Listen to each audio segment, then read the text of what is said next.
Yes, Pankuri, go ahead. Yeah. So, good morning, everyone. I, Pankhuri Jain, welcome you all to the workshop organized by La Polity, Department of Political Science, Kirori Mal College, University of Delhi, on basic research methods in social sciences. Timings for the same will be 10:30 a.m. to 4:30 p.m. Before we begin, I will be giving a brief of the guidelines to be followed by the participants during the workshop. Number one, the participants are requested to keep themselves on mute until asked to unmute. Number two, the participants can pen down their questions in the chat box, and as soon as the speaker finishes with the brief of the topic, you can we'll ask you to unmute yourself and ask your respective question and query. Number three, attendance for all the session is mandatory. Okay. So now I request Dr. Rupinder Oberoi, Staff Advisor, La Polity, to please welcome our guest speaker. Over to you, ma'am. Thank you, Pankuri. It's a great pleasure and a privilege to have Dr. S.K. Shashikumar with us this morning. He was kind enough to accommodate this workshop in his very, very busy schedule. I reached out to him just about a week back, and he was happy to join us. And in fact, he structured the whole program for us because he's a specialist and an expert in the domain of research and research methodology.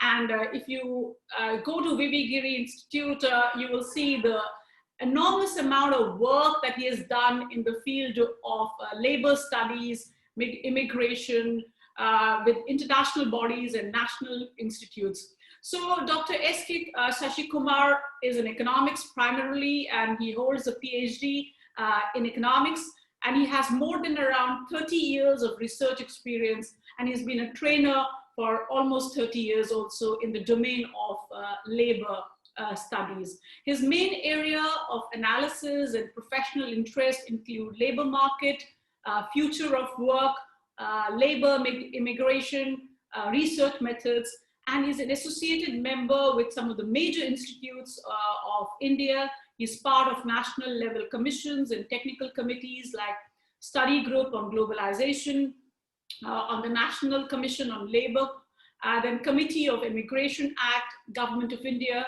He's expert in the Quarterly Employment Survey, Labor Bureau, in the Ministry of Labor and Employment, Working Group on Employment, and Niti Aayog Committee to the review legislation of labor, migration, and Standing Committee of Labor for Statistics, Ministry of Statistics, Program Implementation, and Government of India. So he has enormous wealth of experience.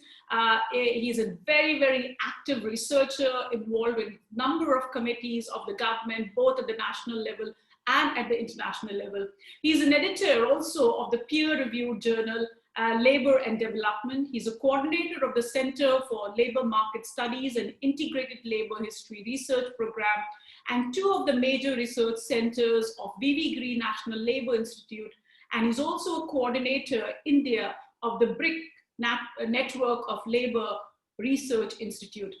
He has undertaken around 50 research projects, both again at international level and national level. And as I said, he specializes in the labor market landscape, labor immigration, then regulations, migration of women workers, unemployment, skill mapping. All these are the domains. And if you, it's a CV to be really looked into. The resume of Professor Shashikumar needs to be, because I can't read out everything what he has done. It runs into pages, the kind of papers he's written. And he has been the course director for nearly 30 international and 150 national level training programs, workshops, and seminars. So it's a great, great privilege, Professor Shashikumar, that you are going to spend the day with us talking to the students of KMC and of other university colleges who have joined us today on this very fundamental issue of how do social scientists do the research. And I think there could have been a better resource person than Professor Shashikumar to have been to be with us. And I personally want to learn a lot from Professor Shashikumar. along with our students. So over to you, Shashi. Okay, thank you so much for that very kind introduction. It's really a privilege to be associated with all of you in this process of learning.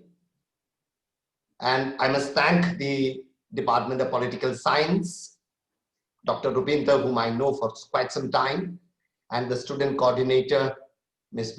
Pankhuri, for giving me this opportunity. It's really a privilege. Thank you, sir. As Rupinder, I mean, I was informally chatting with Rupinder just before this course commenced. She said a very important point. You know,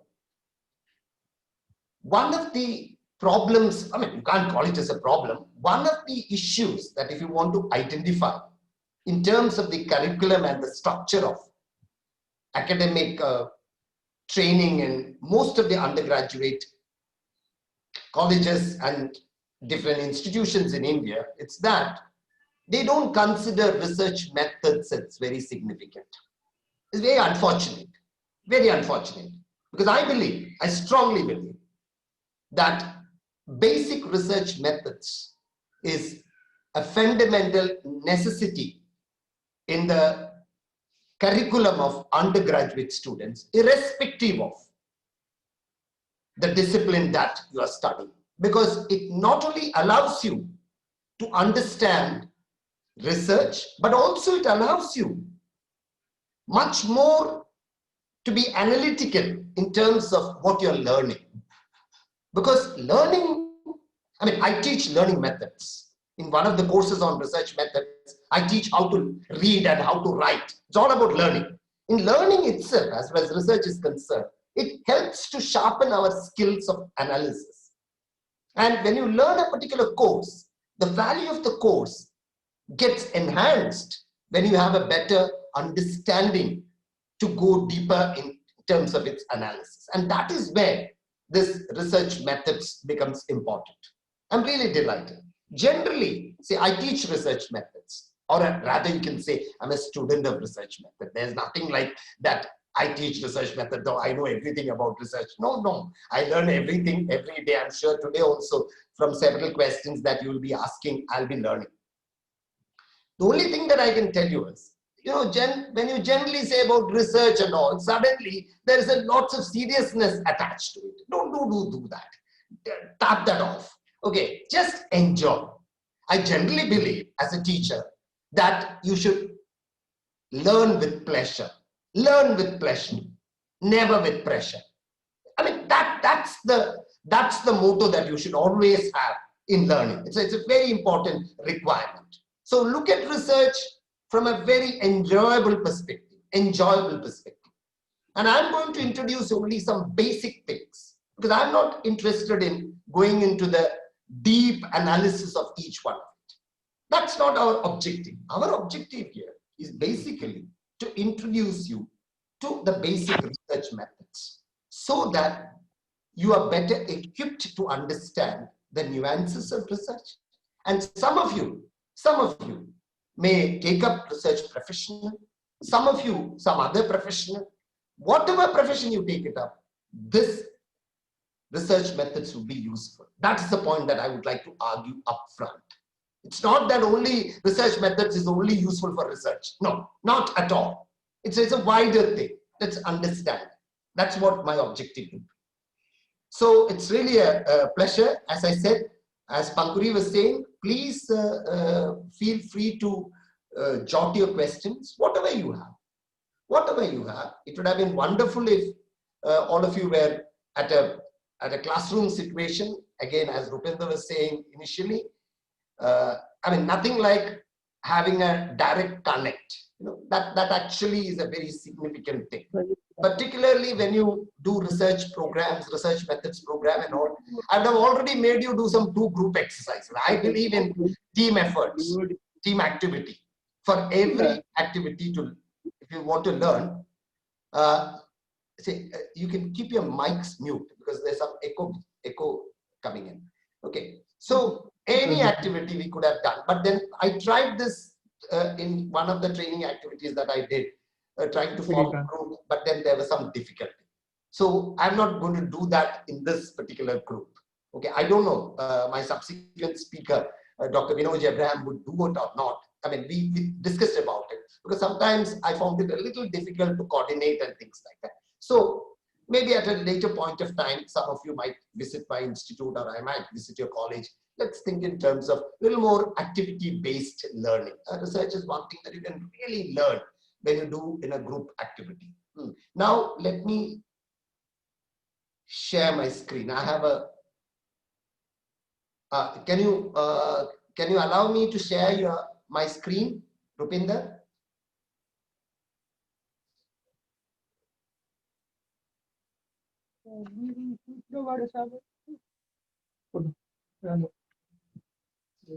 Ma'am, you have to unmute yourself. Yeah, I have shared the screen with you now. Okay. Thank you. I'll just come to my PowerPoint. Student.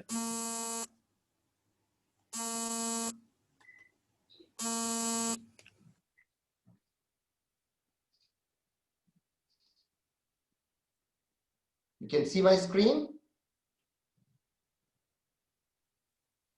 Ankuri? Yes, sir. Okay. Yes, sir. Yes, sir. It is visible.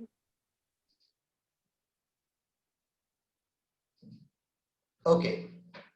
Let me start with the first slide. What is the first thing that I'm going to tell you? Conceptual things. Conceptually, we should be very clear as to three core terms related to research and research methods. The first is research itself. The second is research method. And the third is research methodology. Okay? So what do you mean by research? Of course, again, as I said in the beginning, it's a term that can be contested. It's a term on which there's lots of debate. What should be the focus of debate? I mean, the research and all. I'm not going into those specificities. I'm here basically to explain to you from a social perspective. I'm focusing more on social science research. Collecting and analyzing data. Okay, collecting and analyzing data systematically. That's a very central word. To help address issues that concern us. So anything that society is concerned about, anything that society is concerned about, if you want to analyze that particular issue, what do? You collect some information or data and then analyze that information. And in any research, there are two core pillars. One, it contributes to the body of science. That's very significant. It has to contribute something. It's not just a duplication. Be it analysis of society, be it analysis of polity, be it analysis of migration, be it analysis of employment, anything that you do, there is some contribution that you make.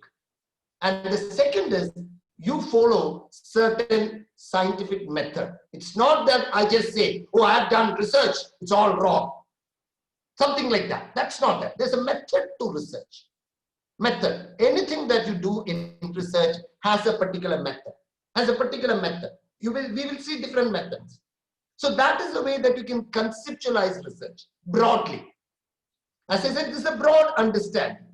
I'm not going into the different definitions provided by different researchers, which can be contested with each other. That we will do at a later point of time in research. Then comes the next one called research method. Research method is all about the technique or practice. The technique or practice. I'm using certain words very carefully. That's another thing that I have as a researcher to tell you, because there are certain words which makes a lot of sense to a meaning.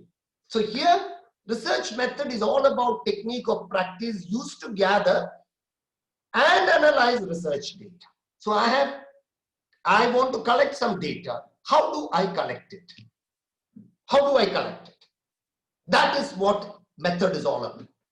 What process that do I adopt? That's all about method. For instance, in the afternoon, one of the data forms the core of social research. As I said, without data, you can't have social research. You need data. How do you collect the data? Plethora of methods are used. Plethora of methods. Social research employs a plethora of methods to collect data. One method that we will see in the afternoon is questionnaire, which you are very familiar. All of us have heard this term questionnaire. So that's one of the methods to collect data. So it's a research method to collect data.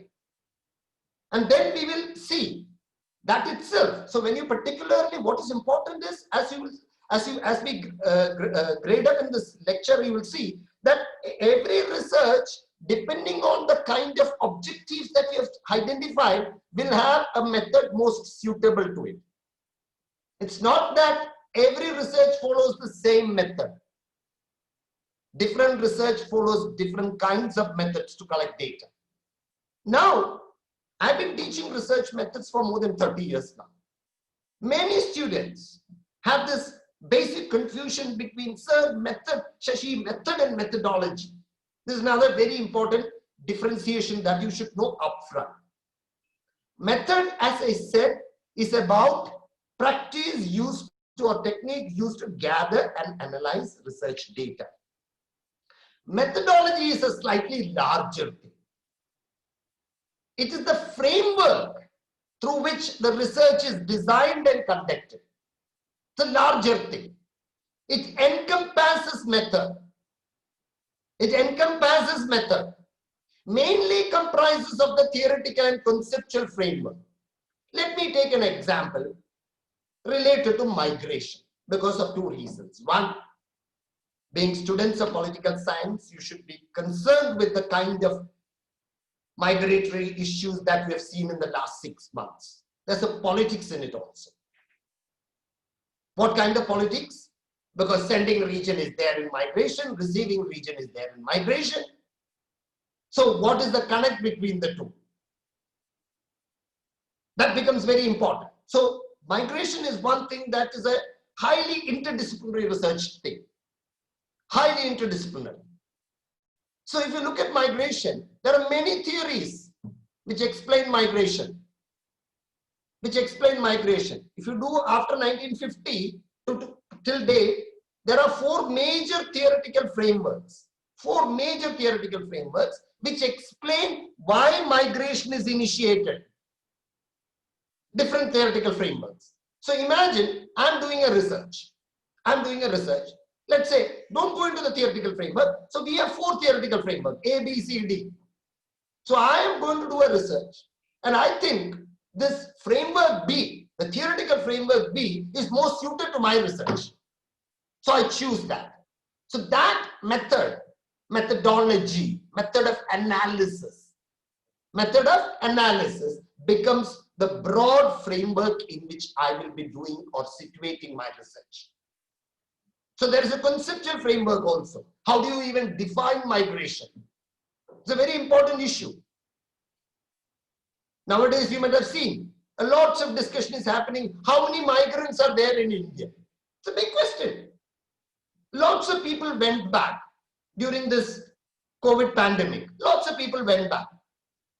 Because I'm in a government institution and also because that I work on migration, people started asking me, Shashi, what is the number of migrants in India? What's the number of migrants in India?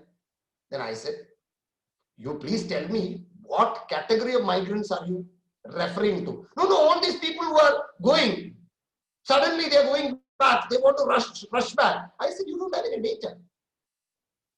Oh, who said census is there? I said, yeah, census is there. But then census collects data of lifetime migrants. For example, when you study census, you will realize that if you are collecting data of migration, they come and ask you in a household, is there any migrant in, they identify who are the migrants in a household. For identifying migrants, they use two terms. One is change of place of birth and change of place of residence.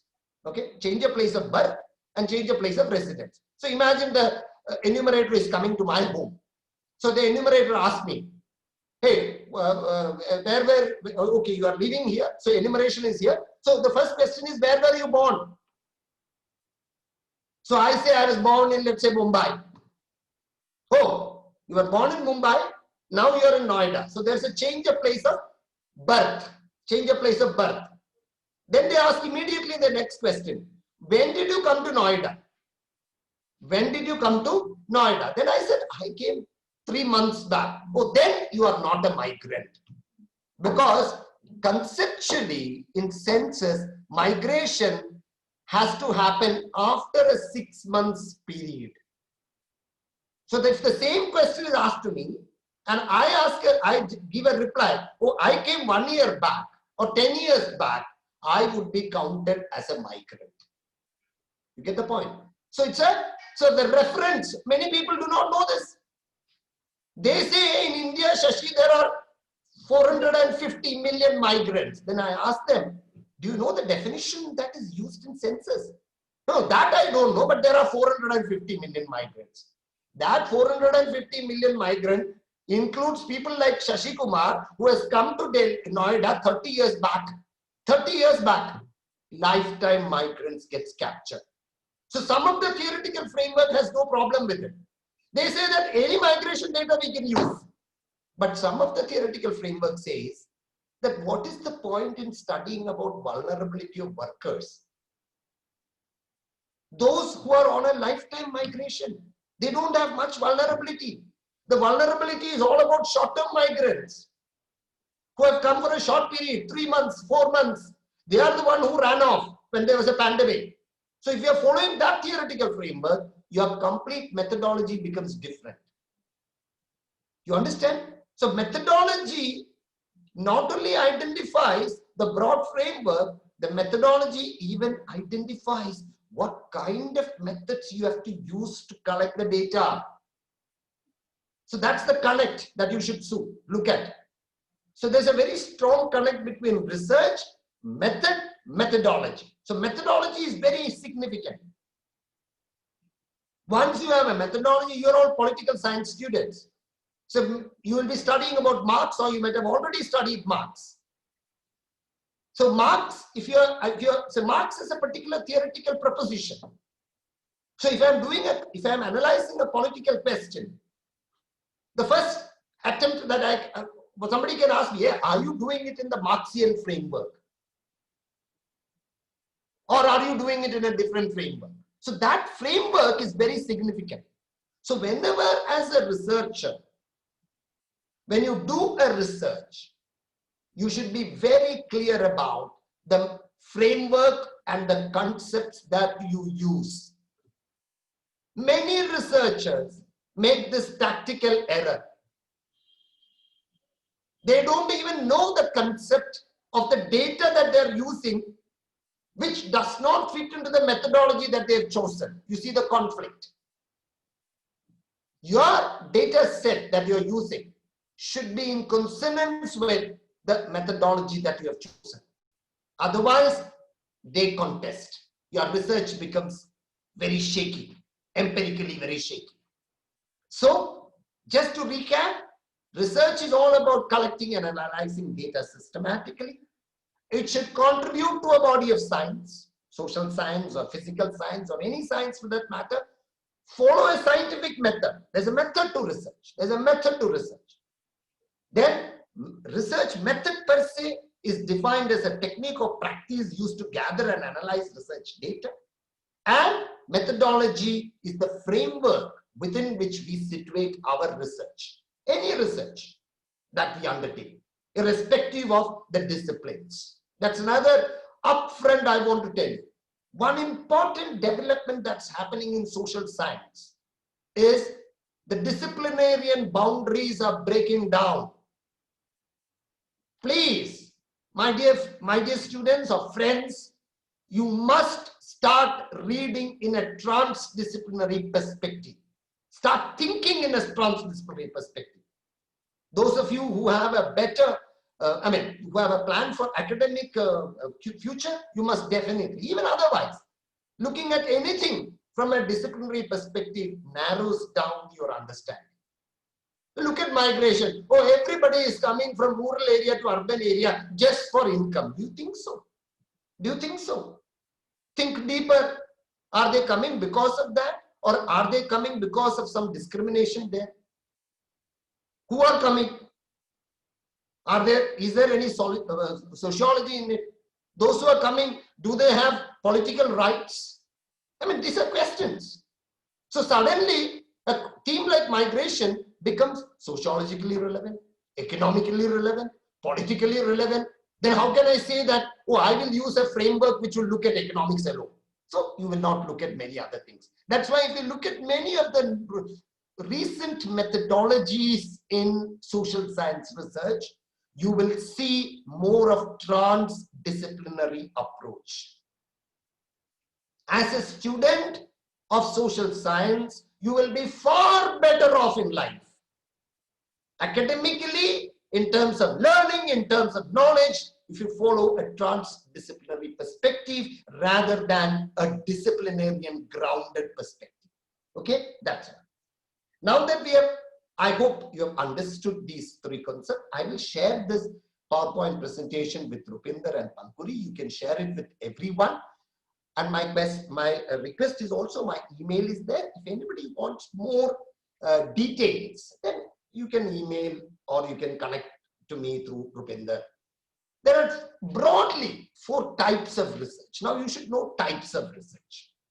One is pure research. Generally, pure research is concerned with more of scientific, theoretical, big stuff, abstraction. Sometimes philosophers get involved in pure research. Scientists get involved in pure research. They may not have an immediate application sometimes, but it has tremendous value in terms of enhancing the stock of knowledge. Most of the research that we do or what we come across is in the category of applied research, where we are concerned with, we need some practical application based. I want to understand the problems encountered by migrant workers. So you're researching on it. Why are you researching? Because once I understand, I can suggest methods through which they can be improved. That's the whole issue. Practical. I want to study about Food Security Act's working of the Food Security Act, public distribution system in India. Suppose I want to work on it. Why? Because I want to know whether people are getting as per their entitlement. Then you can even go disaggregate. If some people are getting, which kind of people are getting? Is it the people in the rural areas or is it the people in the urban areas? Then you can further sub-aggregate. Oh, are the socially disadvantaged people being discriminated in this exercise? So, which is immediate practical. Once you come out with that finding, it has immediate practical application. Next is, which is becoming very common nowadays, policy research. Policy research, including evaluation. It's become a very significant aspect of policy formulation across the world. They have formed policies and then they want the policies to be evaluated. They're not very much interested in the theoretical and empirical constructs of it. They want to understand the impact of the policy. But even policy research, you can now think, even policy research should have a methodology. Even policy research should have a methodology. Because the moment you introduce a framework within which I'm going to do the research, I understand what is the kind of variable that I have to collect data on. Then I understand the method through which I should collect data. So even policy research has a theoretical grounding if you properly analyze it and properly integrate it. Many people, I do a lot of evaluation research because that's where a lot of money is, As an institution, sometimes we have to look at, evaluate the working of the Mahatma Gandhi National Rural Employment Guarantee Act. Evaluate the working of the rehabilitation centers for the disabled people. Something like that. I've done so many evaluation research. So first thing I do is, I try to bring a framework to it. The moment you have a framework, it helps you to position your research. You don't go haywire. You just put focused. even policy research. Because some people think, oh, policy research means theory nahi hai. It's not that. There is a theoretical basis for even policy research. Please understand that. Action research. VV National Labour Institute, where I work, became a famous institution in the international arena in the 70s because of action research. You know, in the 1970s, even now, India had a lot of bonded labor. Bonded labor. So, bonded labor eradication was considered as one of the priorities of the times of the 70s. Then what happened is, lots of efforts were made. One of the major effort that was made was going to those areas where there is bonded labor, working with them, strengthening them to solve their own problems. This typical action research. Stay with them. Because many times people think that, oh, if you have a problem, somebody else has to solve it. But over a period of time, action research has shown, demonstrated that first you understand the problem, then you go there, you enhance the capacities of those people who are encountering those problems. That actually is another form of research which is picking up. Lots of civil society organizations are involved in action research. Different models are there of action research. So pure research, applied research, policy research, action research. Again, I repeat, all this research follow certain methodology. All this research collects data. All this research use different methods to collect data and then analyze it. So you should always connect what you're learning now to what I said in the beginning. Significance. Every time you will be asked this question. And I did my PhD in the 1980s, mid-80s. From there, I've been hearing this question. Hey, Shashi, what is this research? Why do you do research? What is the relevance of research? What is its connect to the policy? It's a very common question. Anybody can ask. If you're a researcher, be prepared. Somebody will ask this question at some point of time. Somebody will ask this question at some point of time. Why do you do research? So there are different arguments that you can extend. One, understanding to the existing stock of knowledge. Research is central to contribute to the existing stock of knowledge. Pillar number one that we saw in the first slide, that it contributes to the body of science. So without that, we may not have enough frameworks to study. For instance, again, I come back to migration.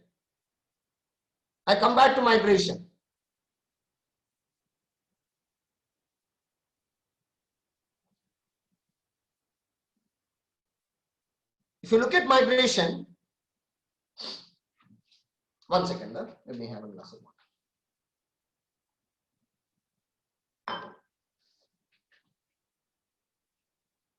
So if you look at migration, as I told, the 1950s onwards, there have been theories around migration. The earlier theories of migration, which all of us are very familiar, even today they are very dominant. Push-pull theories. Oh, there is some push from the rural areas and there is some pull from the urban areas. Basically, a theory which focuses on the supply side. Oh, there is too much of poverty. Incomes are very poor in rural areas. So these people come to urban areas. This is a typical supply side theory. Supply side theory. Okay? Now, most of the research after 1980s completely changed because of a fascinating book written by a person called Piore. Mike Piore, Birds of Passage.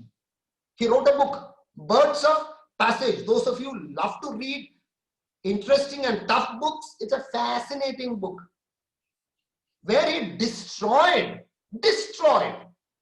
whatever theoretical understanding that was prevailing in migration till that day, arguing that you cannot understand migration if you study it from a supply perspective. Because migration emanates because of conditions in demand. So he completely changed the paradigm of migration. Completely changed. Saying that there is an implicit demand for certain categories of workers in advanced areas which will not be taken care of by the local labor but will be attended by migrant workers who are relatively cheap. You can think about it. You will go to any urban area in India. What do you see? You look at construction activities in and around your place where you stay. What do you see? You see the lowest end of the construction worker, generally lowest end, low skill, women. You ask them, where are you from? None of them will be a local labor. Why? How did this happen? How did this happen?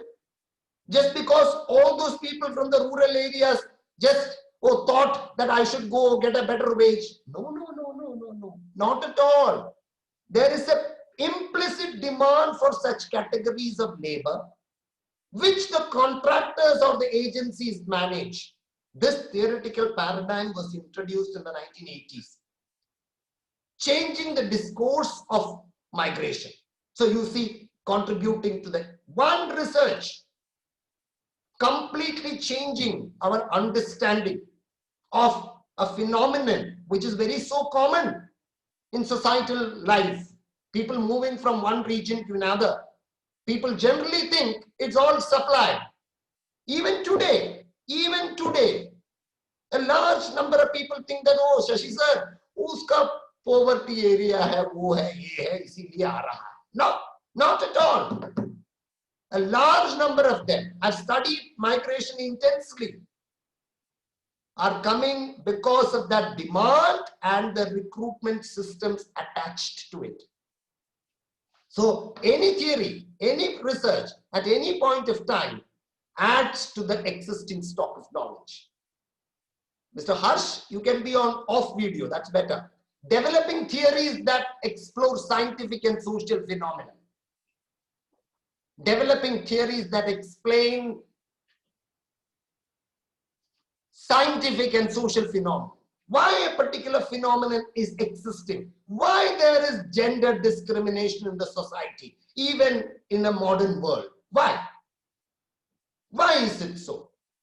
If you look at the labor participation rate across the world, everywhere, the male labor force participation rates are higher than female labor force participation rate. But why I'm posing this question is, you look at India. India has a very, very distinctive trend. Has got one of the highest gender gaps between male participation rates and female participation rates. Highest. If you take up the age group of 15 to 29 in India, 15 to 29, while 15 to 29 is considered as the youth of the country, where we hear every day people speaking demographic dividend, India is a young country, we will do that. You look at the participation rate, men, 59%. 59% of those men who are in the age group of 15 to 29 are either working or looking for work. Latest data, 2018-19, periodic labor force survey. What about women? 16%. 16%. Is this the way that we should get the demography dividend achieved in the country? So suddenly the question should be asked, why is it so? Why is it so? Do you think that it's an economic phenomenon? Not at all. There is a social, cultural, even political, even security, even harassment aspect related to it. So research helps you. The second and the third are linked. Processes, what people do, the society, the way that society thinks of different issues, and evolving sustainable policies to respond to the social needs and transformations. Transformation is an essence of societal life. Technology has transformed life. See, for example, previously, you are all aware that India has just recently come out with a labor code. You are reading in the newspaper. We had a large number of labor legislations. They have all been subsumed and put into 4 codes. Code on wages, code on industrial relations, code on social security, and code on occupational safety and health. So now you have only 4 labor codes in India. Okay, this is a new development. September, this was passed by the parliament. And if you look at those codes, I'm not going into the good and bad of the code. One thing that you see is the code defines for the first time a platform or a gig worker. Platform or a gig worker. We did the research before that to show that platform or gig workers are presently not covered in any labor regulations. Actually, if you were in my class in a physical setting, I have made you do an exercise. You can think, for example, Uber. All of you use Uber. This is the research that we did. All of us use Uber. In 2019, we did this research. Now, generally, when you say workers, there are 2 categories of workers. One worker is wage worker. Wage worker means there is an employer-employee relationship. Wage worker. Any worker you can classify into 2. One is wage worker, employer-employee relationship is there, and another is a self-employed worker. There is no employer-employee relationship. Wage worker is also of 2 types. One is the regular wage worker and the other is the casual wage worker. In your own colleges, teachers, some of them would be regular, some of them may not be regular. So there are 2 types. Within the self-employed also there are two categories of work. 2 categories of workers. One is those who employ. I'm a doctor, I start a clinic. So I employ. I'm self-employed but I employ. I'm an employer. The other is I'm on my own.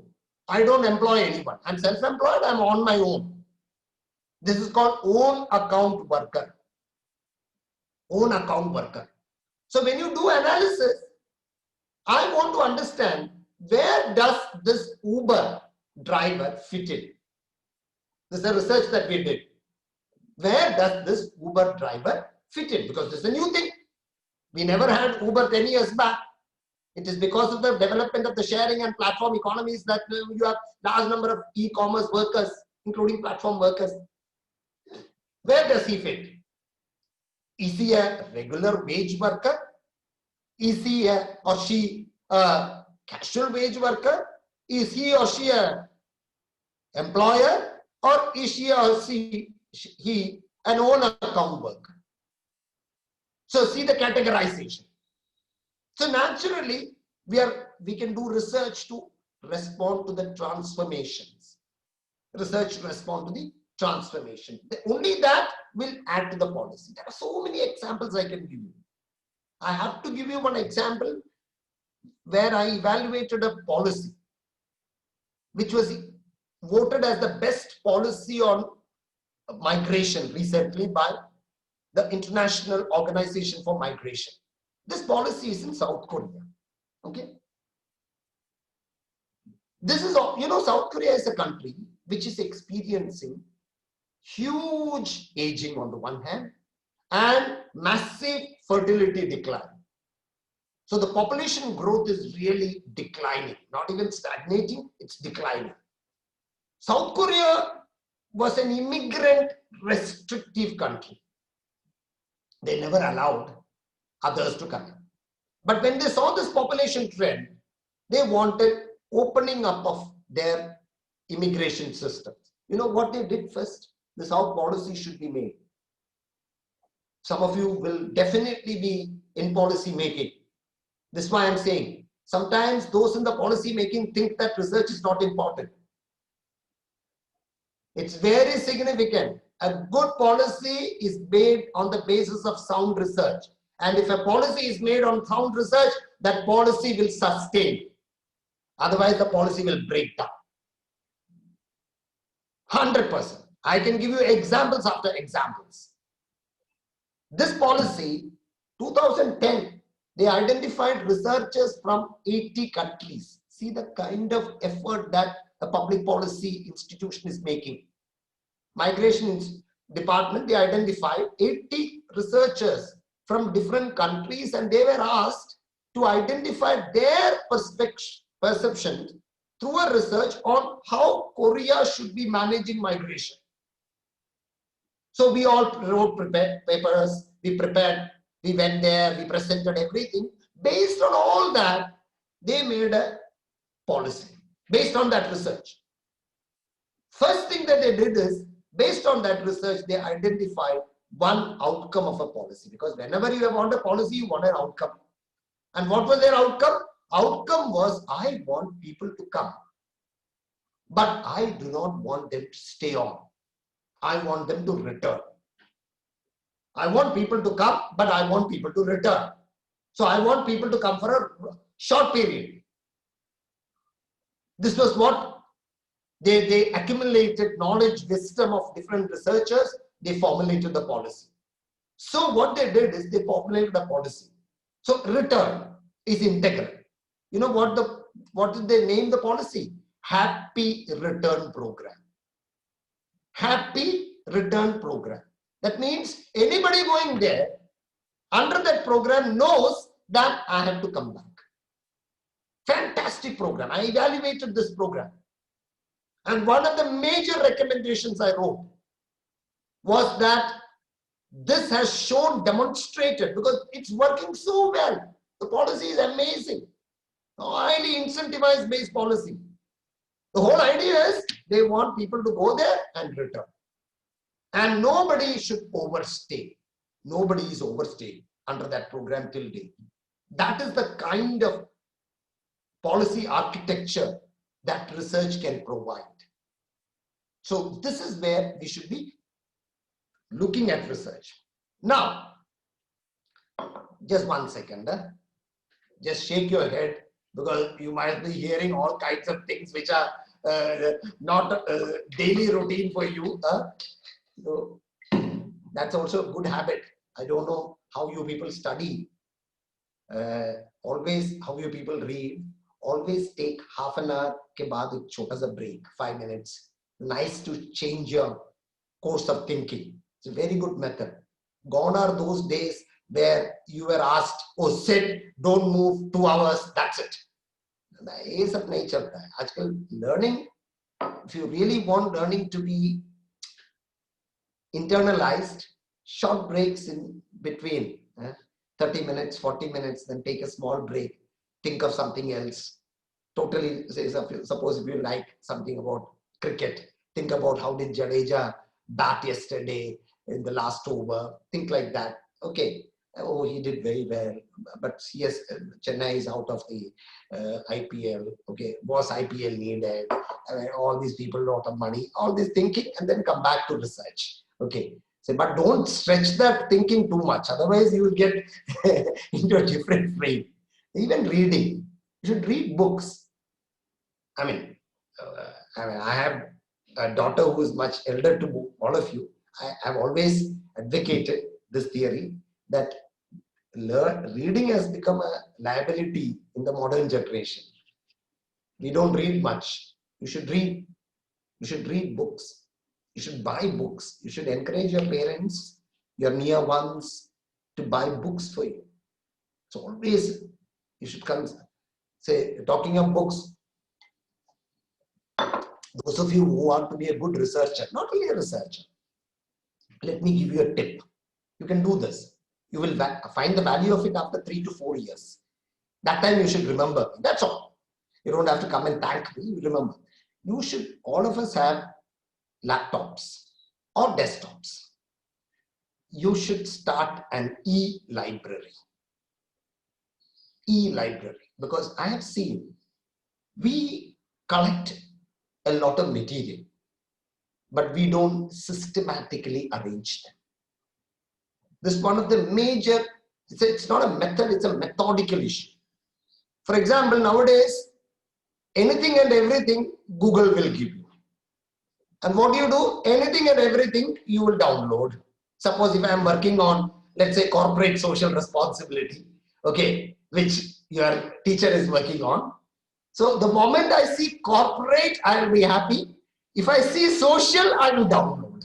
I won't even wait till responsibility. Okay, I will download, and that desktop after 1 month will be full. Okay, I know a lot of friends. I've done a lot of research around such things. Then what do? They will create a folder and then put all those things in folder and say to be cleared. I've seen even friends writing to be cleared. So I'll put it, and then your desktop becomes, after 1 year, 2 years, to be cleared files. Understand? That's a common thing I've seen. I've tried to observe this. Please, this is something that I have always tried to tell my research students. You should have an e-library. Like you see a library. So you have a folder, e-library. So suppose if you're working on, let's say, migration is something that I love. So if I'm working on migration, so I will have I know there are two types of migration. One is international migration and internal migration.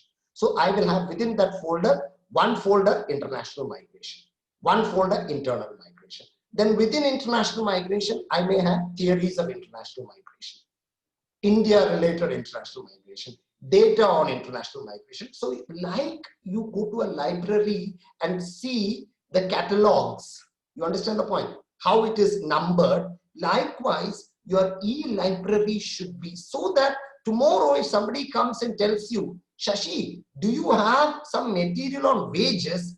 You should not search. You should immediately go to the e-library, go to wages and ask, what do you want on wages? Do you want on wage fixation? Do you want on wage data? Do you want on wage laws, etc.? And give it immediately. Share information, you will get information. That is another principle that you should follow. To share information, please maintain an e-library. Please. This has been a phenomenal success among several of my research students. When they meet me, they say, sir, in fact, it has become so much so that there's a student of mine who, which I didn't like, he said, sir, hamara library ka naam hai Shashi Kumar Sir Library. You understand the point? So he remembers, that's a good thing. Anyway, I said, TK, acha hai ki that guy had this problem. If kuch bhi download karega, don't download everything. Download only after you read the abstract. Even newspaper, some of you will be prepared in competitive examinations. Newspaper is a fantastic resource. And what you should do is read the edit of the newspaper. If you are subscribing to the e-newspaper, which you should, then you can download those PDFs and good edits, put it in according to theme wise. For example, Farmers Bill. So you should have all the good edits that came on Farmers Bill around it. New education policy, another file. You understand the point? So that you're never short of your own materials when you require. E-library must. In fact, I would recommend that should be one of the only files that you should be nurturing. Should be nurturing it like you nurture a plant. You should see every day what is there, which is the area which is weak. I should put some more. You understand the point? That actually strengthens your knowledge, confidence. I have something. Understand? That is very important. Now, stages of research. First is contextualizing the problem. It's a relatively easier proposition. Why do I need to study? That's the first thing. Why do I need to research? That's the first problem that you contextualize. Some of the contextualization may be theoretical. I told you, Payore, when he contextualized the migration, he said that the existing theories are all bad. So the contextualization was more of a theoretical. Sometimes the contextualization will be very current. Or what will happen to the Bihar elections? Will the voting pattern be based on, say, social stratification? Is there going to be a rural-urban divide? So I want to do a research on it, or maybe after the poll is over, something like that. So context is very central. But always one thing, that one or two basic tips in context: don't duplicate. It's not an ethical issue alone. It is an ethical issue. It's beyond ethical. Because the moment you duplicate, if somebody does better than you, or the existing research is better than yours, your research completely gets flattened. So always try a context which is different from what is existing. What is existing? You should always try to argue what makes your context. Like, for example, we recently wrote a paper on the impact of COVID. So what did we do? I mean, so many people are speaking on impact of COVID. So many people are speaking. What did we do? We just did one step ahead. We estimated the exact possible losses to the migrant workers. So our context became not the COVID alone, but because of COVID, there's some impact. Not alone, that also has been studied, but how much impact? So my research focuses on how much is that impact. So that adds value. So contextualize that way. Then literature review. I'm sure Rupinder is going to speak a lot about it in the afternoon, but 2-3 basic tips. There are 2 types of literature review that you can do. One is on the theory. And I told you, because the moment you do a literature review on theories, your idea is to identify the framework of your research. You should always connect research. Research is not a discrete thing. Research is a very interconnected thing. Whatever you do at one stage is linked to the other stage. So when you do review, you have to do review with a view to identify the methodology, theoretical. And then there is empirical, different ways of doing research. Different ways of doing empirical review is there. It might be thematic based, it might be chronological based, but I'm not going into the details, which Rupinder would take up in the afternoon. Why do you need literature review? You need literature review to identify the research gap. That is one of the objectives of literature review. I contextualize a problem. And I argue that the existing literature, which I am aware of, that's what you do in a review, that I have looked at, I have not looked at. Suppose if you are doing a study of, let's say, interstate differences in productivity in agriculture. Interstate differences in productivity in agriculture. Agriculture is still the most important occupation in India, 42% is employed. I see that there's a lot of research on agriculture productivity in India, but I don't see much research on interstate variations. So that becomes my gap. You understand the point? So you have to do the review, and this is where your thinking skills helps. You can sharply identify the gap. Oh, this is existing. So let me not get into that contours or terrain. And once I identify the research gap, I would be in a position to formulate my objectives or sometimes research questions. I mean, either of it is okay. What are the trends in, say, industrial production? What are the factors influencing industries? Which is the industry which is moving faster? Which is the industry which has been hit by the pandemic? So different questions that you can pose. And then sometimes some researchers are very particular. Some are not very particular. There's some flexibility in research also. Some researchers are very particular that you should have an hypothesis for your research. I attended a research methodology course. In London School of Economics long time back, where the teacher was very particular that you must have a hypothesis for every research that you do. But there are also teachers I have interacted with who thinks that Shashi, not necessary. But this is a methodological question. But you should know what is hypothesis. It's a particular scenario that research which you are visualizing, which says that research will confirm or refute. For instance, I'm studying on child labor. Suppose I'm studying on child labor. The common wisdom is child labor is caused due to poverty. One of the common wisdom. I say that child labor is not caused due to poverty. This is my hypothesis. You understand the point? I bring a new proposition, which sometimes after all my research, my hypothesis will prove wrong. Nothing wrong. That's what the research is all about. So then you will say, oh, I have confirmed child labor is caused due to poverty. Or child labor is not caused due to poverty because it is due to, say again, demand for children in certain kind of industry. That's my hypothesis. Sometimes this is a causal hypothesis. Sometimes hypothesis can be remedial.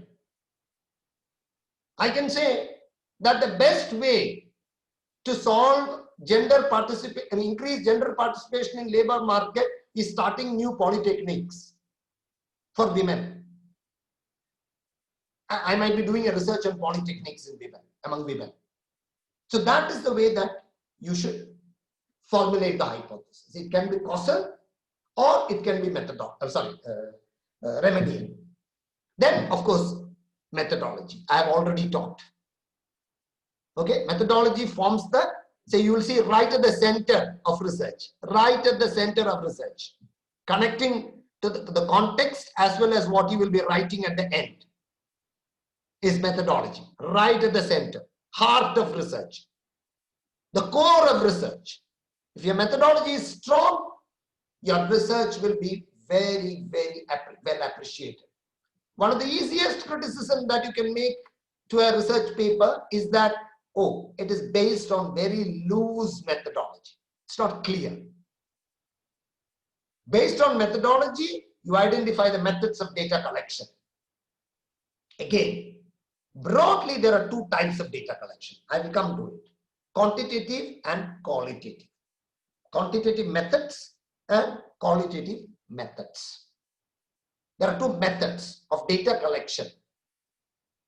And once the data is collected, you analyze the data. Again, these two aspects, data collection and data analysis, is what is going to be discussed by Vinoj in the next class. So you will understand it better. He's a quantitative analyst. So he will tell you how certain data can be analyzed. So you will get a hang of what these methods are. And then once the analysis is over, you analyze the report. You write the report and disseminate the report. These are the stages of research. Any research, whether you are writing a research thesis or whether you are writing a research article, generally follows these steps or stages. But you will see, for me, methodology at the right of the center, very critical. Quantitative and qualitative research. First, you should understand qualitative research, like being political science students, sociology students and all. There's a lot of subjectivity in everything. Don't you think so? A lot of things are subjective. Like, you cannot expect two people to behave in the same way. You can't have two households getting the same benefits. Why is it so? There's a lot of subjectivity. And if you accept that subjectivity and you start collecting data around it, it becomes more qualitative. But if your assumption is, no, there is an objectivity. I know all firms will behave in a particular way. I know price increase hoga to demand decrease hoga. Understand? There's a lot of objectivity where data is seen very central. Observed data is seen as very central, is quantitative. Quantifying. Here, subjective means there is more of, the researcher goes to, suppose I'm a researcher. Okay, I go to a household to collect data. There are different ways I said I can collect data. One is I go with a particular structured instrument. That means I am just going to ask these questions and get these responses. More of quantitative. It's collected based on strict rules. Second is, I go there, I keep observing them. What is happening to that woman? What time is she getting up? When is she going to collect water? How much time is she cooking? What is the relation between that household with other households? A lot of observation. And I'm not trying to influence or change the behavior of that. Does not change the setting of the subjects based on any predefined categories. I'm not going with an instrument. That I'm telling them, you give this data. I'm just observing and collecting whatever I have observed. So I'm not going with any preconceived data collection system. Here I'm going with a certain preconceived system. Because I think data is objective, data can be collected, and it can be collected in a scientific way. And the moment it is subjective, you can't bring a cause and effect relation. You understand the point? What is happening in one household is not what is happening in the other household. There's no cause and effect. There are lots of subjectivity in your behavior. Here, in quantitative, ultimately, it's all about cause and effect. What causes what? What is the effect of that? So I will collect data in such a way that I have numbers or information to show, oh, this is because of this that is happening. One second.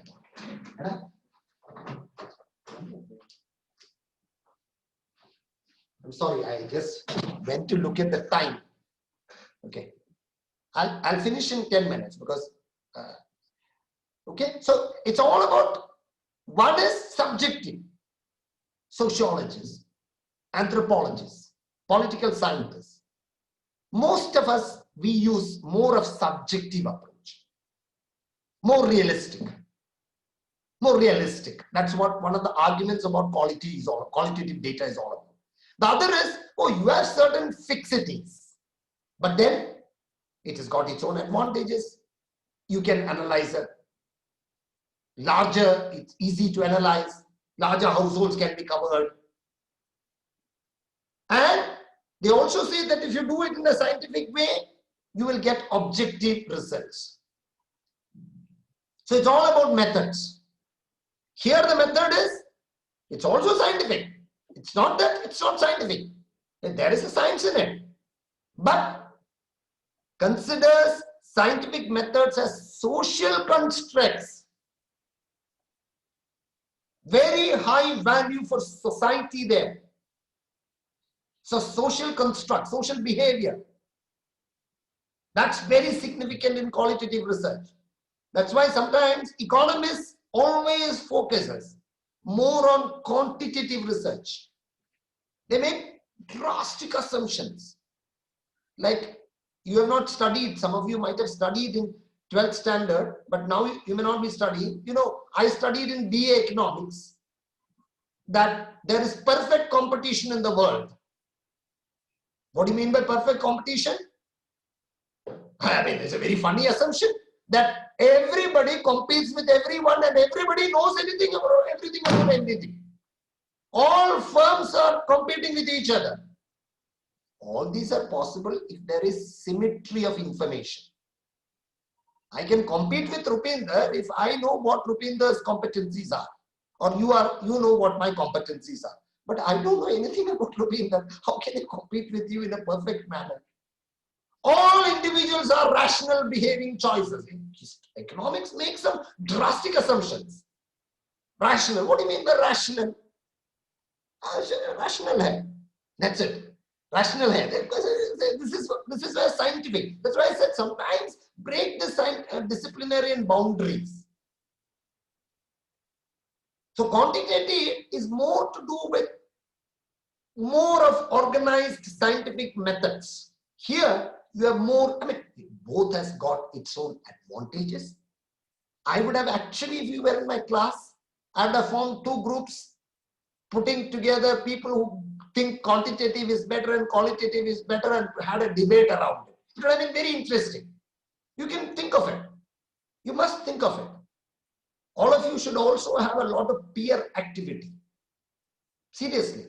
In terms of, in fact, we had in my college, not college department, we had a teacher, fascinating teacher. Many of us became what we are in life because of him.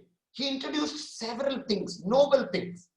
So one thing that as PhD scholars we had to do was, every Friday, some 15, 16 scholars were there in our department. Every Friday, 4 o'clock, we used to meet. So he used to identify one researcher who had to read a book and explain to others. He had to read, somebody had to read a book, depending on your area of interest. So in my department, I was working on migration. Somebody else was working on education. The third person was working on agriculture. The fourth person was working on industry. So he will assign books to them. And these books get read. Collaborative reading. Very good peer activity. You should try that. Some of you who are studying together, don't be don't have a problem of sharing your reading with others. So this is how you broadly quantitative and qualitative. And if you are following quantitative, the strategy of inquiry will generally be survey. Survey.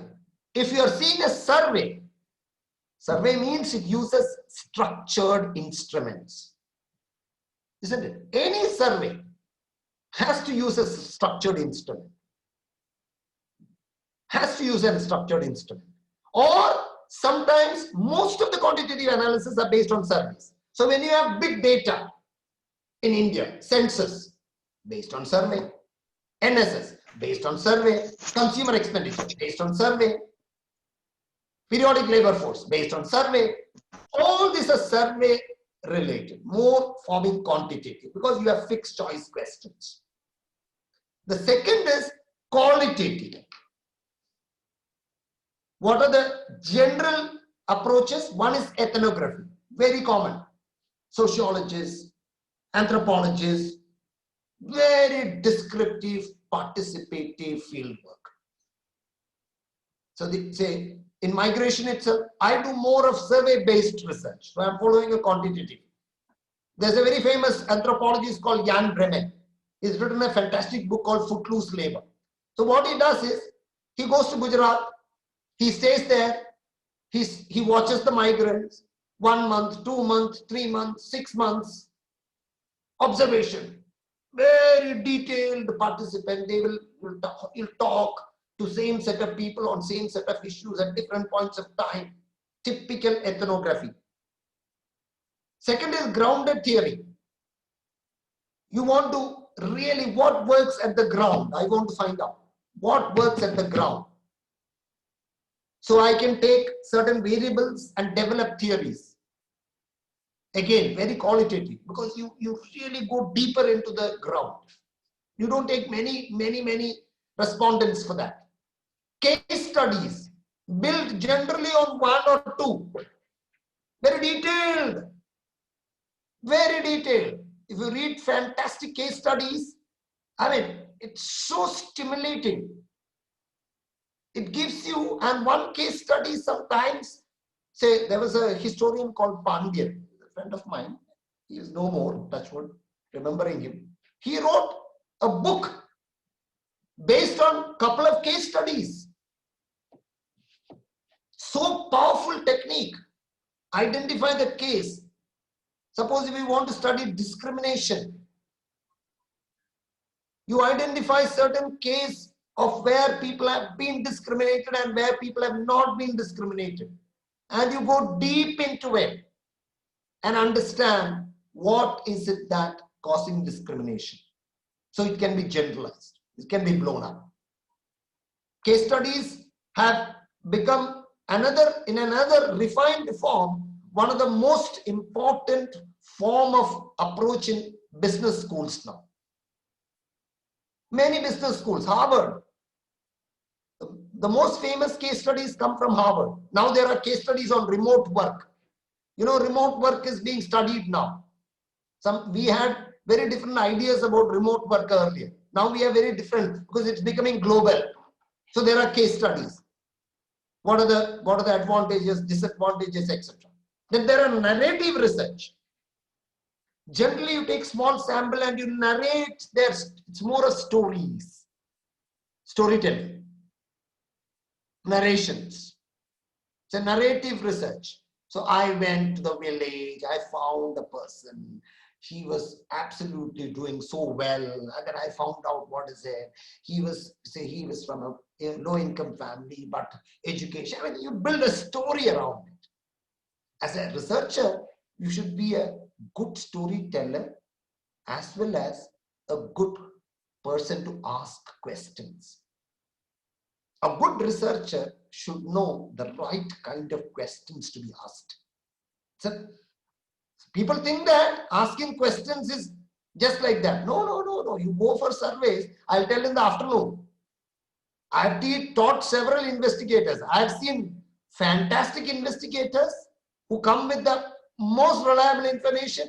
And I've also seen the most horrible investigators who come with the most atrocious information.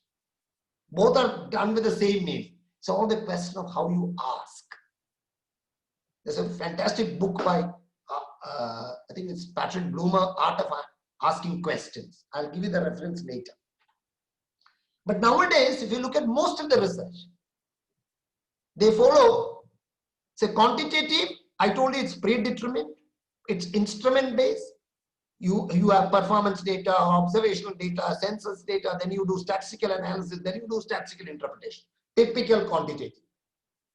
In qualitative, you don't go with any specific thing. What emerges there you identify. More of open-ended questions, more of interview data, text, image analysis. You do a lot of analysis based on images even. Seeing photographs, you do research. Understand? Image, themes, pattern interpretation. So very qualitative. And nowadays, most of the research is becoming mixed. So increasingly, see how I told you disciplines are getting broken. Now, even this quantitative, qualitative distinction is becoming broken. There was a time when in certain economics departments, the word qualitative was not even entered into. They said, no. Economics is a science where you focus only on quantitative. Now even economic schools now realize, yeah, there is a limitation. It doesn't get the reality sometimes. You are getting too much into this prefixation.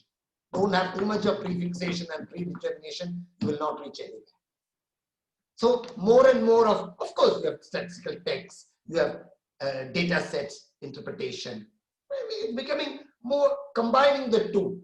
And that's why I said, if you have a wider reading on methods, you become a better analyst in terms of research. Yes, you may use a particular method, nothing wrong. You can defend that method, nothing wrong.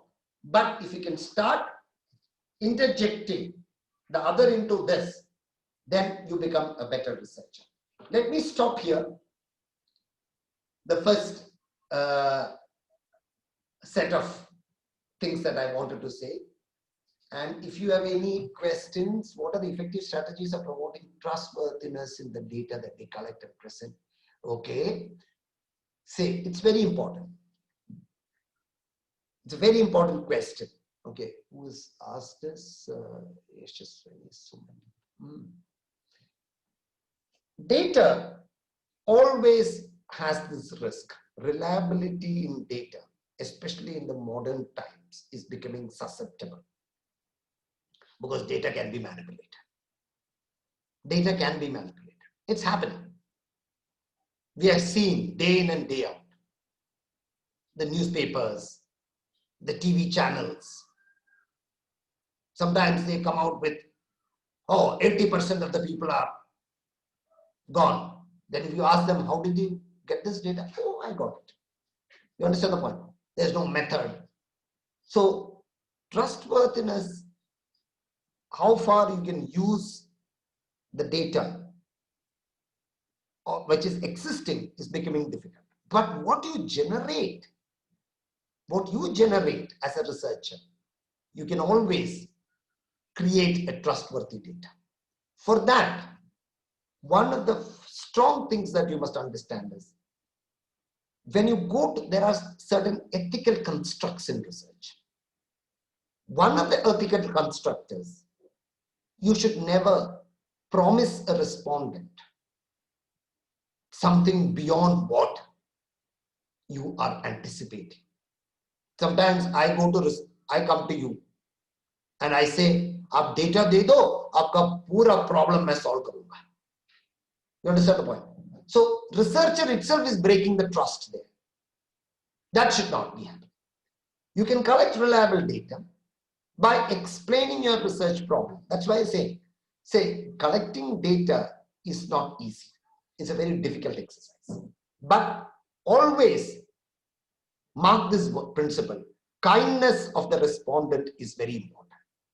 Kindness of the respondent. You should not conceive respondent as someone who is expected to give you the data. No, not necessary. Not necessary. You can come to me. I can always say no. Firms, getting a firm level data nowadays is most impossible. You can't get into the factory. Factory-based research has almost come to a nil. Not. Because you can't get into the factory. So people, what they do, people talk to workers in their homes. So these are realistic issues. But ethically, as a researcher, you should maintain your own honesty. You should explain the research to the person whom you are collecting data. And second is, you should also have questions. These are all experience. You should also have questions in your instruments which can verify the correctness of the data. For instance, this is a very common example that you can think of. You ask a person, what's your wage? Ask anyone. What is your income? Ask Rupinder, what's your income? Do you think that you will get the correct figure? No way. No way. Understand? So you ask Shashi Kumar, what's your wage? Suppose if I am a daily wage worker or anything. I say 100 rupees. Oh, 100 rupees. Then you can add at a later point of time questions related to expenditure. You understand the point? Expenditure. There I will say, oh, so much of expenditure. Milk I spend 70 rupees. Rent I do 80.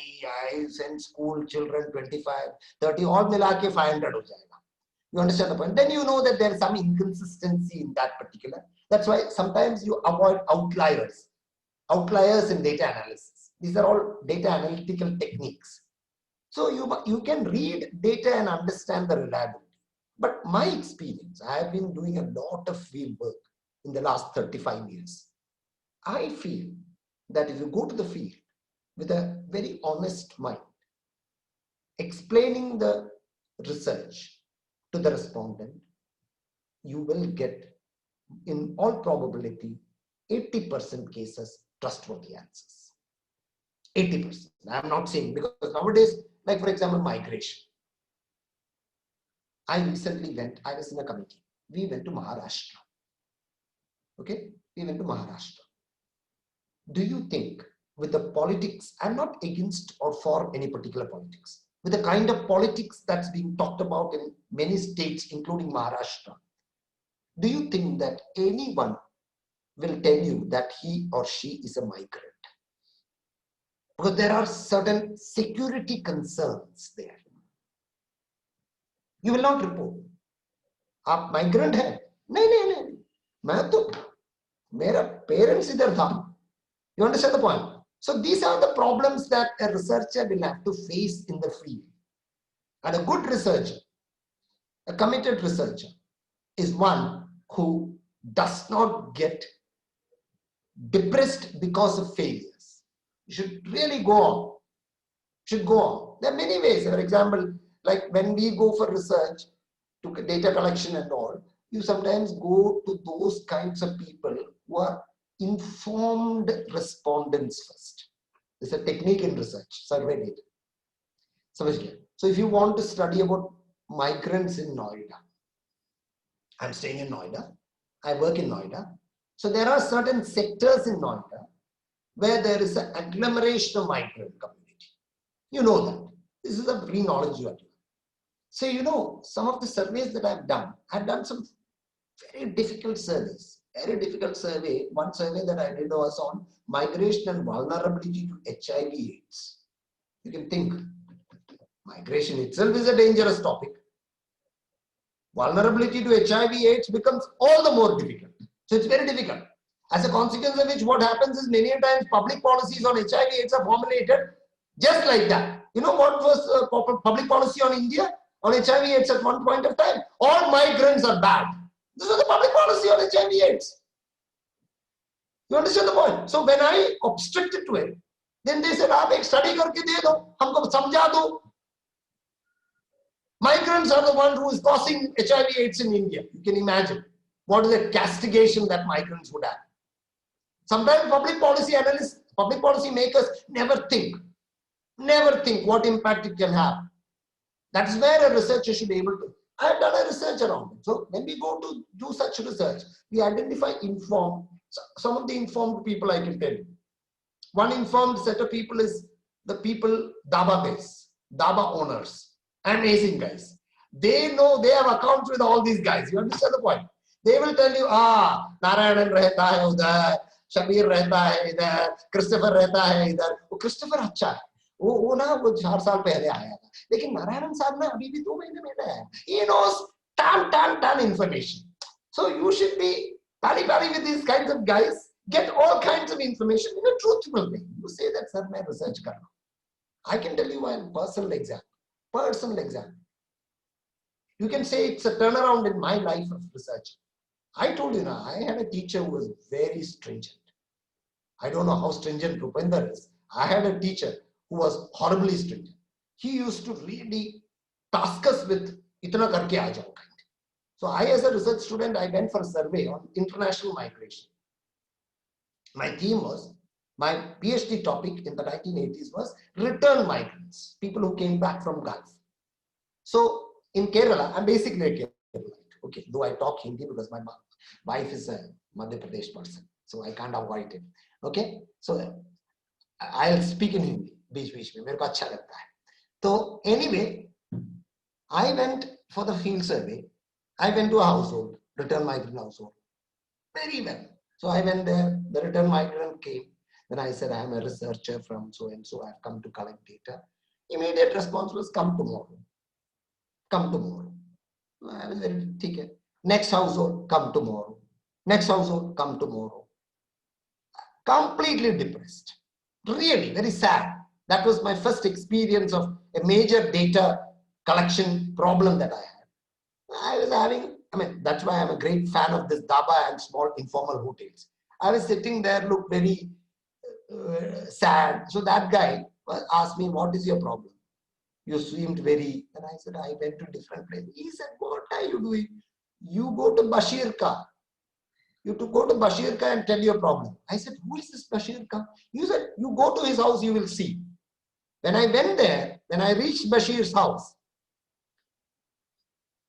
what I saw was a large number of people standing there. So immediately, in such situations, you think not the best things of the worst things, human behavior. Then I asked someone, who is this Bashir? And he showed, there he is. Happiness. So he's still there. So I saw a very lean, old man. Must be in the 70s that time. It was in the 1980s. Okay? 70s, sitting there and lots of people hanging around him. It's in a place called Tirur. It's a place in Malappuram district, from where a large number of people go to Gulf. So I managed to squeeze through him. Then he looked at me and said, oh, new person, in Malayalam. I can't tell the correct English for that. Oh, that means you're new to this area, looks like. And you want to go to Gulf. You want to go to Gulf. Then I said, no. I don't want to go to Gulf. I've come for some studies. Then he called me and said, what kind of study? Then I introduced his case study in my thesis. Seriously, I introduced his case study. His case study was in the 1940s, he went to the Gulf using informal means. He reached there and he became very close confidant of Arab employer.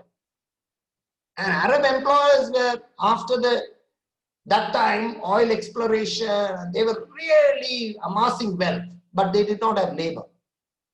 And this man became such an honest, confident person of the employer that he was one of the people who started bringing a large number of people from his locality. You will know about personal kinship networks. You understand the point? Large number. So if you go to Tirur, if you go to a place called Chabakad, close to Tirur, 3 in 4 migrant households are migrant households. 3 in 4. Historically, but 20 kilometers off that side, nobody has gone to Gulf. So these guys, this Bashir and all, after he came back, while he was there, he used to send people. He used to send people. Whenever he comes, some 50 people used to go with him. Because that is the kind of trust that the employer had. Trust that the employer had. And then, nowadays, as he has become old, if you are going anywhere in Saudi Arabia, he was working in Riyadh, anywhere in Riyadh, this guy's name itself is a good passport. Oh, you are coming from Bashir's community, Bashir's land. You understand the point? And I told this, then he said, don't worry. Then what is your problem? I said, I went to 2-3 households. Which all households you went? I said, this and this and this household. It's a small village kind of a thing. Then he said, don't worry. You tell them that you have talked to Bashir. And I said, okay. I ran to the first household. Then that guy came out and he said, I asked you to come tomorrow. Then I said, I met Bashir. Come. You understand the point? Identify the correct, informed. I was fortunate. Information, what you collect in research, has to be a lot of thinking. Sometimes use that. Sometimes luck, sometimes effort. You have to consistently ask people. You go to a migrant household for survey in Noida, do you think that you will get the success in the first attempt? No way.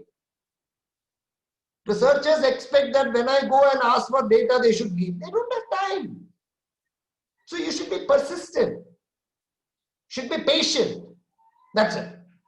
I say, sir, does the number of sample population differ from the... Yeah, I will not talk much about sample, but sample varies because how you draw samples and all. The next class is all about sampling. As researchers, we have some views. For example, there are left-leaning and some are right-leaning. How to do the objective research? This is where, say, Pallav, the point is like left-leaning, right-leaning may not be the right terminology. It's based on its framework. Understand? Maybe when I follow a Marxian framework, you sometimes have a more of left. Class becomes your analysis. Understand? Class becomes your analysis. So the moment you start analyzing class, you have a bourgeoisie and a proletariat. So that is what generally is left.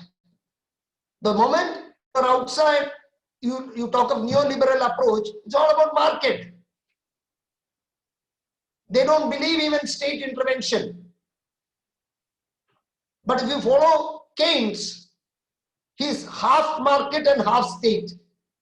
So the kind of methodology, that's why I said the framework that is followed, to a large extent, like recently, I evaluated a fascinating thesis, one of the best theses that I've ever evaluated in my life. A thesis on agriculture value-added networks. Okay, we know there's a lots of supply chain literature that's coming in. There, he has studied supply chain literature using this Marxian framework and showing how exploitation gets divided across the chains. This is what he has shown. So his framework becomes, it's not the question of left or right, it becomes more of Marxian structuralist approach. But if you don't believe, so you go to, say, I mean, I have had very sad experiences. When you present certain findings of yours, there are like, say, I can tell you very recently sad experience. I don't mind telling this. Say, I presented a data on say employment to one of the Niti Aayog meetings, and the then Niti Aayog vice president lambasted me. He said, what you're saying all nonsense? All these socialist principles doesn't work in India because we should think capital, market. You understand? His framework is completely different. He doesn't think what the way that I look at my research. It's not necessary your research gets accepted anytime and every time. It's all a question of how you perceive research. Most of the time we see that the peer-reviewed indexes like global critique by government, problem with most of these indices, it's a new stuff. Understand? Many of these indices, I have serious doubt. The only index which you really want, Prakart, if you really want to read and understand, it is the Human Development Index. You should read Human Development Report consistently. It is only one of the scientifically developed indices. All the other indices are emanating from certain international funding agencies. You understand the point? Ease of doing business. I mean, what a stupid index it is. Think of it. I'm sorry, nothing against that index, but it's a think about it. What do you mean by ease of doing business? What do you mean by it? You can have different interpretations. There are many people who say that labor laws is the major problem in India. But you ask a good industrialist, I work with some of the best industries in India, including Tisco. You ask them, has labor law been any problem? Oh, come on, Shashi. We have so many other issues. Power, infrastructure, availability of raw material, competitiveness of other countries. Labor is the most redundant subject for our analysis. But that is not the way. The entire labor code in India has been formulated under the pretext that you should improve ease of doing business index. Then it's a very choice. You, for example, we had a very nice bureaucrat. I won't tell her where she is now. She was one secretary labor. She's still in government. She was a fascinating. So we were discussing something in a workshop. So the same day, two indices came out. Very close to each other. One was ease of doing business, where we improved some 20 points or 25 points. Understand? The other was this stuff called Global Hunger Index, where we were shown as a. So government said that, oh, ease of doing business we accept, Global Hunger Index we don't accept. So it becomes a very subjective thing. Indices should be constructed with strong empirical and social substantiation. Problem with many of these indices, so I don't even read these indices. I'm sorry, I'm not discouraging you not to read, but I have my doubts about many of these indices. Government data even today is far better. At least some, for example, production data in India. You cannot fudge production data. I'm telling you, I know. I work very closely with Ministry of Statistics and Program Implementation. There's lots of layers that is collecting this data and accumulating this data. That's why suddenly you had a data where 23% drop. It's actual data. They're actual data. The only thing is that when you have certain data collection, previously and all investigators used to be permanent investigators. So they knew the data collection very well. Now you have contract investigators. Sometimes contract investigators are not, they are paid regularly. They are paid according to the schedules. So when I'm paid according to the schedules, my interest is basically to finish a schedule and go to the next schedule as early as possible. But now these are all verified. You know, there's a very interesting method called CAPI. CAPI, Computer Assisted Program Personal Information. Computer Assisted Personal Information. This is what is used in data collection now. I will talk about it in the after lunch because I have done CAPI surveys. I've used CAPI surveys. Understand? I've done CAPI surveys. You can all, it's a free software, huh? Free software, CAPI from World Bank. Let me stop here. Rupinder, I think Vinod must be in. Is he in? Vinod? Yes, I'm here. Okay. Okay. Sorry, Vinod, I took a bit of your extra time. No, it's okay. Less of the time, better. What's the time now, Vinod? Exactly? 12:20. 12:20. So we have a 10 minutes break. Yes. So yes, we can have around 10 minutes of break with the students. So thank you, Shashi, for this very, very, extensive and comprehensive inaugural lecture. I think it couldn't have been better. You broke it down to the basics. Though this was just, you covered so many points. This itself is a very exhaustive lecture which can teach many students about how to go about a research. But of course, you have another session post lunch, so we will learn more from you in that session. I think the students would have had a wonderful, engaging, even though you did the whole monologue, except for the last 4 questions, but I think the talk itself was very, very engaging because you were not just talking about the theory in a dry and cut manner. You actually brought in your own personal experiences as a researcher, as an expert, as a professor, and that is what added to the wealth of all the information that you shared with our students. Thanks a lot. Thanks a ton for this beautiful lecture. We will see again post-lunch. Thanks a lot, Shashi. I'm here. I like to listen to Vinod. Okay. So my face will be gone off. Don't worry. Yeah.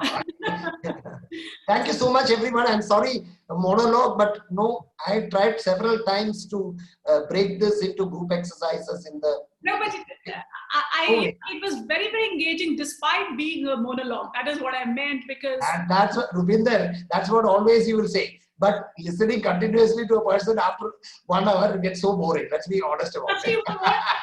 Shashi, you won't believe I have been writing notes about what you were speaking. So, it was I'm happy. The whole idea is, as I said, the whole idea is young people should benefit. Exactly. There should be value addition. Yeah. That's all. That is all. Nothing more, nothing less. That's what, I personally believe that this should happen more with the undergraduate students in Delhi University. I mean, I'm a product of Delhi University, as I said. We were never taught till I reached my MPhil about what exactly is research methods. We were just, when you talk about Karl Marx and neoliberalism, we were just learning we were never questioning it. We were never questioning it. And this is the spirit, good questions can be paradigm shifting. And that is what we need, paradigm shift begins with the right pointed questions.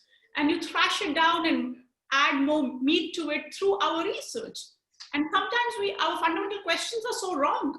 We need to rework it, as we dig deeper with so much of literature and data, we sometimes are in a very biased positions as a researchers also. Correct. As you gave an example of migration, the supply side and the demand side of migration. All along it was believed to this. Yeah, so you need that. I will not take any more time.